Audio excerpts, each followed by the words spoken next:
Hey friends, welcome back to the Mindful Classroom. I'm getting this down and I'm hoping that this week my schedule holds a little bit better, but I promise I'll keep coming to you. For those of you who spent a minute and a half with me this morning when I took the cold plunge, I mentioned Motivational Monday and Metta Monday. However, I'm really trying to keep those to within about a minute and 30 seconds, so I ended up leaving out the Metta Monday. And Metta is a form of meditation. So while today isn't per se a meditation episode, I will end it talking about a couple things that I'm finishing and reading and going through. But I really thought it would be nice in this moment on a Monday to share a Metta Monday that comes from Spirit Rock. This is a piece that is a fantastic little meditation, and depending on when you do it, you can change the phrases, you can simplify them, you can complicate them, whatever really works for you. But the concept behind this is wishing well, sending out kindness and well wishes to the people in your life, both near and far, to yourself. And then the biggest step to this, although it's a step that I would say hold it off until you really get pretty confident in the practice and you can really feel the practice. Because at times it feels kind of, to quote other people, woo-woo. But yet I will say it is one of the strongest practices I do. And if you just stick with it, it really changes the way we view the world, the way we feel going through this. So what I was going to say is the hardest part of this is eventually the last step of this can be. So, okay, let me go through the steps. I'm getting ahead of myself. I'm sorry.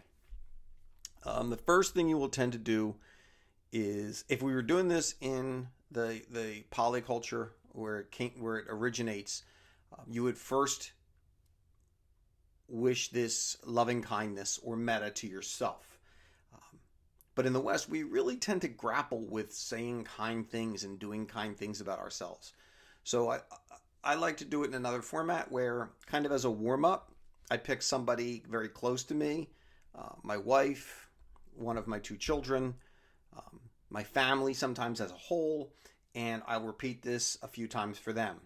And then from there, I will transition into people that I encounter throughout the day. Maybe I see the same person whenever I go into the local Wawa.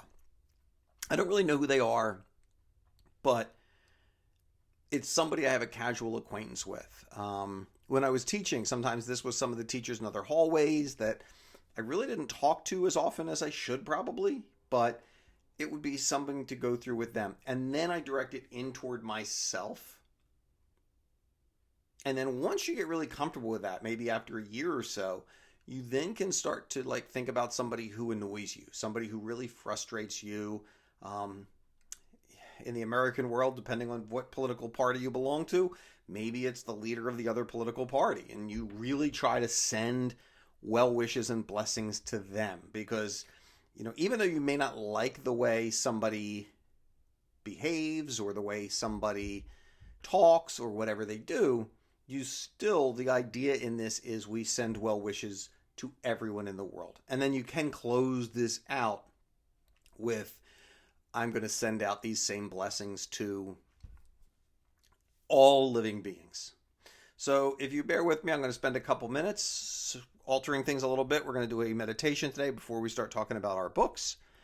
And when I post this, I will post these words as well. So if you're looking for them, if you're listening to this on Monday the 29th, or if you're listening to it in any future day, on social media, both on Instagram and Facebook, I posted this. I shared this in my posts, so you can also find the words on there. So what we're going to do is, in a minute, I'll direct you to close your eyes and picture somebody sitting right in front of you, and I'll kind of go through those directions. And the phrases we're going to say, and I'll repeat them, will be, may your struggles and sorrows be eased. May you hold yourself in great compassion. May you be safe and protected. May your heart be at peace. May your life be at peace. So if you would, just take a moment and get yourself comfortable. Sit comfortably. Your back up straight. You can close your eyes if you're comfortable with your eyes closed. And I'm going to ask us to take a deep breath into our stomach. Pause at the top and then let it out.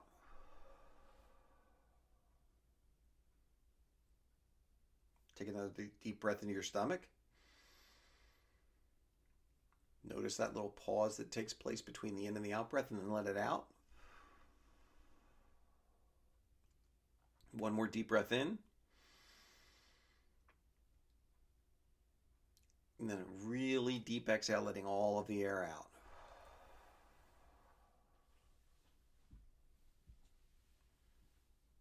At this point, you can let your breathing come back to normal. Remember, you can close your eyes if you're comfortable with your eyes closed. If not, just set your gaze maybe a foot in front of you and try to just focus on that area without really just a soft gaze. Now, picture somebody in your life that you truly love. Could be a spouse,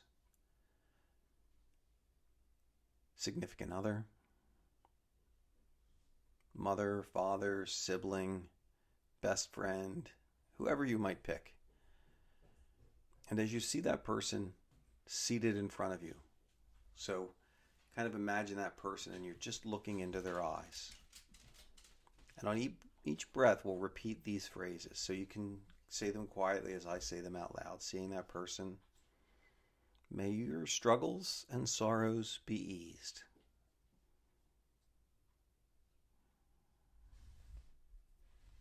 May you hold yourself in great compassion.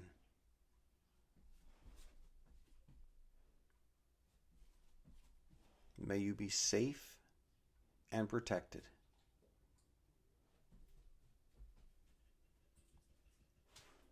May your heart be at peace.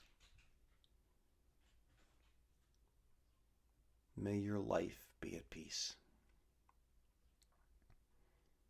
And we'll do it again.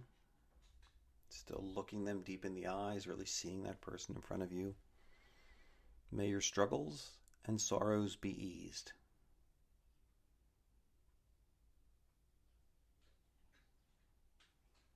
May you hold yourself in great compassion.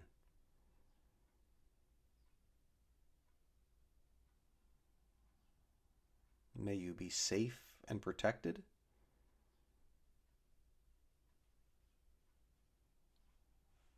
May your heart be at peace.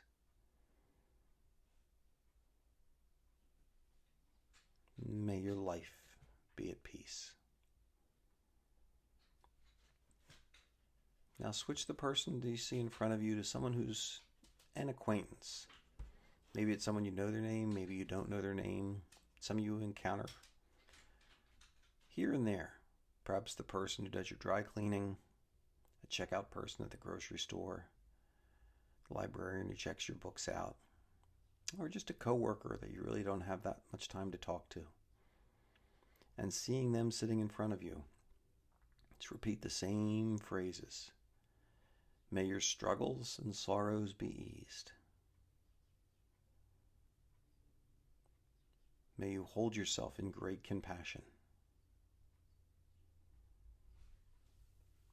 May you be safe and protected. May your heart be at peace.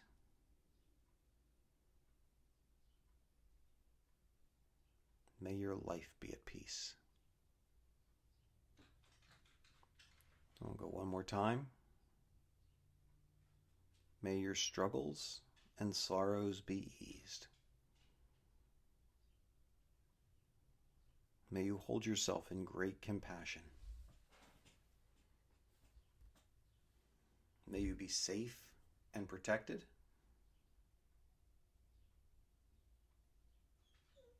May your heart be at peace.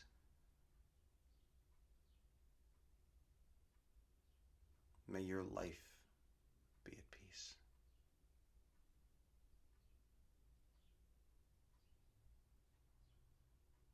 Now for our last one today. Imagine you're looking in a mirror, looking deeply at yourself, the goodness of yourself, seeing only the best in yourself. And now looking in that mirror, may my struggles and my sorrows be eased. May I hold myself in great compassion.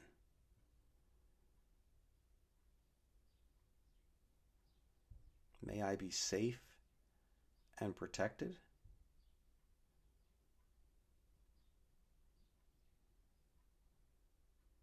May my heart be at peace. May my life be at peace.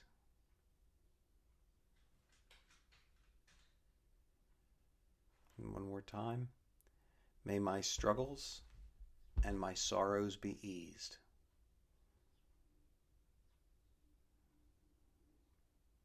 May I hold myself in great compassion.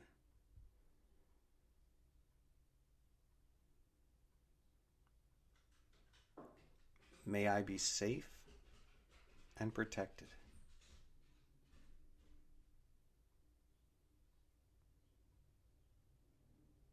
May my heart be at peace.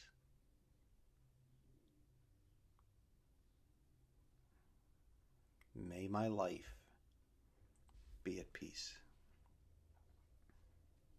When you hear the bell ring 3 times, slowly open your eyes and come back into the room.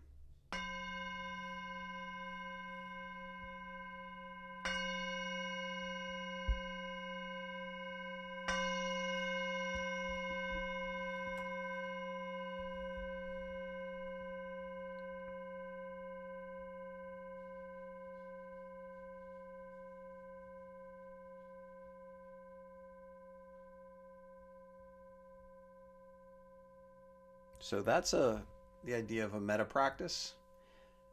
I try to focus my meditations on that on Mondays, and then on some days I finish my meditations going through a round of that, just kind of as a way to close. It was one of the things we did when I did my Vipassana retreats. We will, the last 2 days, we'll end all of our meditations with metta meditations. And then we'll even close the last night just doing metta. So today I wanted to close out. I finished up The Art of Solitude. So this is Stephen Batchelor. He wrote Buddhism Without Beliefs and A Contemporary Guide to Awakening. This was the latest one I read. And what I wanted to do is just share the closing with you, and then maybe talk a little bit about where the book goes. I know I talked about it once. I've been reading a lot of poetry, so I think this week on Friday I'll probably be sharing some poetry with you, and a little bit of whatever I'm currently reading. I'm also currently listening to Tomorrow and Tomorrow and Tomorrow on my Libby account, so maybe I'll talk a little bit about that book as well. But this picks up in let me make sure, I believe it is the final chapter. So and I won't read the whole chapter, I'm just going to read you a couple little pieces, but it really kind of brings together this sense of solitude well. When you see a person in the distance, at first you may be able to judge only that it is a woman rather than a man. And as she approaches, you start to make out that she is fair rather than dark, young rather than old. But she has to get much closer until you realize it is Mary rather than Jane. At each step, you're able to discern certain features: female, fair, young, and eliminate others: male, dark, old, until you know it is Mary. This process of discrimination is achieved by progressively isolating Mary from the wider perceptual field.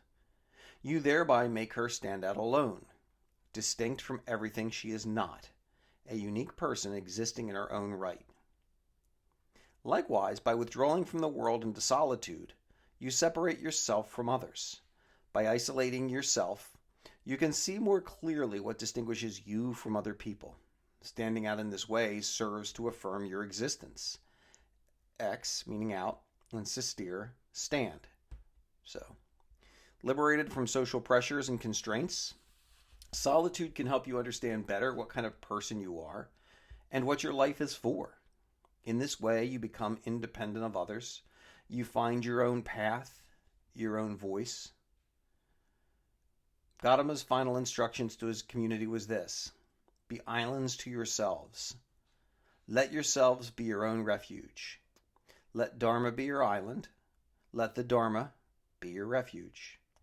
An island is a piece of dry land rising around above yet surrounded by water. It is both isolated and insulated. The values and practices of the Dharma that have been integrated into your life create a refuge from turmoil, a solitude where you can dwell in a non-reactive emptiness of mind. This solitude is nirvana itself, a lucid space of freedom where you can respond to the world without being flooded by reactive desires, fears, hatreds, and opinions. Emile Cioran once performed a thought experiment. I suppressed word after word from my vocabulary, he explains. When the massacre was over, only one had escaped: solitude. I awakened euphoric. Then it dawned on me.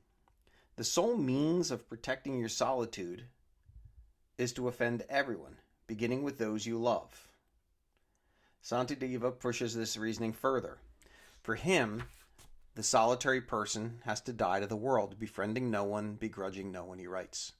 My body dwells in solitude. I am already counted as a dead man.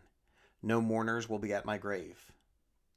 Then something strange happens. As soon as he settles into this hard-won solitude, Santideva's attention returns to the very world he has been at pains to renounce. Only when his mind has quieted does he see that there is nothing special about himself at all. He is not essentially different from anyone else. Like the poet John Donne, he understands that no man is an island. He experiences all living beings, including himself, as symbiotic cells in a giant organism. I should dispel the misery of others, he reflects, because it is pain just like my own. And I should help them, because they are sentient creatures just like me. These are not the abstract conclusion of a moral philosopher. When I live in this way, he continues, no conceit arises. It is like feeling myself. I hope for nothing in return. Here lies the paradox of solitude. Look long enough and hard enough at yourself in isolation, and suddenly you will see the rest of humanity staring back. Sustained aloneness brings us to tipping point where the pendulum of life returns you to others. Ingmar Bergman would retreat to the island of Faro to plan his films and write his screenplays. Here in my solitude, he noted in his daily journal, I had the feelings that I contain too much humanity, which oozes out of me from a broken tube, like from a broken tube of toothpaste. It doesn't want to stay within the confines of my body. In China, Korea, and Japan, the sequence of Zen ox herding pictures portray a man who follows the footprints of an ox, the undisciplined mind, into a forest, tracks down the beast, tames it, and at last comes to settle in the peace of solitude where both man and ox can be forgotten. The struggle over the struggler disappears into an enzo, an empty Zen circle. Then in the final frame, we see the man appearing in the marketplace to teach and transform. Reflecting on her decade alone on a mesa in New Mexico, Agnes Martin concluded, I stayed up there for years and became as wise as a Chinese hermit. Then I decided it was not a natural human way of living to be isolated, so I came back down. And it goes on for a little while more, but I think those qualities are really very important. The idea of solitude is not a permanent state. It's not the idea that I go and without any temptations of the world or frustrations of the world, I find this inner peace and then I sit alone with it. The idea is as this book covers, we retreat into solitude to find ourselves and to find our inner strength.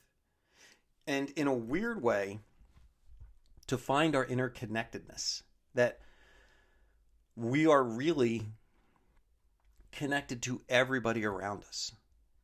And sometimes that's a really hard concept to face, because that means we're not only connected to the people we agree with, but we're also connected to the people who we disagree with, and in some cases, maybe despise. The end of this book reminded me of a book that I taught very early in my career, J.D. Salinger's Franny and Zooey. And there's a part in the book Zoe. So really, Franny and Zooey is two short stories in essence put together of two families, or two members of the Glass family. And there's a point when Zoe's remembering his oldest brother Seymour, and they were on a talk show, It's a Wise Child, and it was a radio talk show, and he was talking to Zoe about being on the show, and you have to polish your shoes and dress nice. And Zoe didn't understand it, because he said, well, nobody can see me. What's it matter? What's any of this matter? And he said that he made an equation to, in here, seeing Jesus in all people. And if we are to see Jesus in all people, then he said you have to picture the woman who is sitting on her rocker on her porch, coughing up pieces of cancerous lungs, still smoking a cigarette, just what we would consider loathful in all ways. And he finally ends it by saying Jesus is the fat lady, that we have to see this connection in everybody around us. Otherwise, we're not seeing the connection in anybody. You know, the idea of, if God is love, and we all have a part of that love in us, then we have to be able to recognize that in all people that we see. So I will say, because of Stephen Batchelor's background in Buddhism, there are quite a few references to Buddhist philosophy that arise throughout this book. But one of the nice things about that is, if you look at Buddhist philosophy, and this has come up from the Vietnamese Buddhist monk Thich Nhat Hanh, he always says that you can believe in these principles. You can be a Christian Buddhist. You can be a Jewish Buddhist. You can be a Muslim Buddhist. That it's really a principle and a way of life. They're not dictating who you believe in or what you believe in. It's just how you live your life. So despite the fact that the book is definitely rooted in some Buddhist principles, you really have to come to terms with seeing solitude in whatever practice or lack thereof that you carry through your life. The other thing that I will say, so the book, each chapter, as I said in my first talk with you, each chapter is a short meditation on some type of solitude. Some of them are based on the writings of other people, very heavily the philosopher Montaigne, but he also talks about quite a number of people who've gone through this process. But then a number of these chapters are also based on Stephen Batchelor's own experiences. And some of them really come to examine his experience when he attended an ayahuasca retreat. So he kind of comes back to those. And some talk about the physical nature of what happens in an ayahuasca ceremony. And then some of them also look at the spiritual nature of what it opened up and what he was able to see. And then what he continued to carry with him. So the idea behind it is, it wasn't simply a one-shot experience, that these were visions is the word, and it's not the one I want, but these were realizations. That's the word I'm looking for. These were realizations that extended well beyond these weekend retreats and have shaped the way he sees. So I recommend The Art of Solitude. If you were curious about it before, I can definitely give it a plug. And this was the one that I really liked. On the back, Krista Tippett, who I really like from the NPR show On Being, says Stephen Batchelor draws on his life from monasticism to marriage, with teachers from Montaigne to the Buddha, to remind us why solitude has always been and will always be an element of well-being, and even the richnesses of our relationships with others, and how to turn that into graceful practice. So, thanks for being with me today. I'll put a nice meditation together. I think we are going to, on Wednesday, work on a couple breathing techniques, maybe a little story we can kind of talk about. And then we are going to do a mountain meditation. This is one that I've heard from John Kabat-Zinn. I'll have to check if it extends beyond him, but is a really wonderful visualization experience. So I look forward to seeing you soon. Take care, everybody. Have a wonderful and blessed day.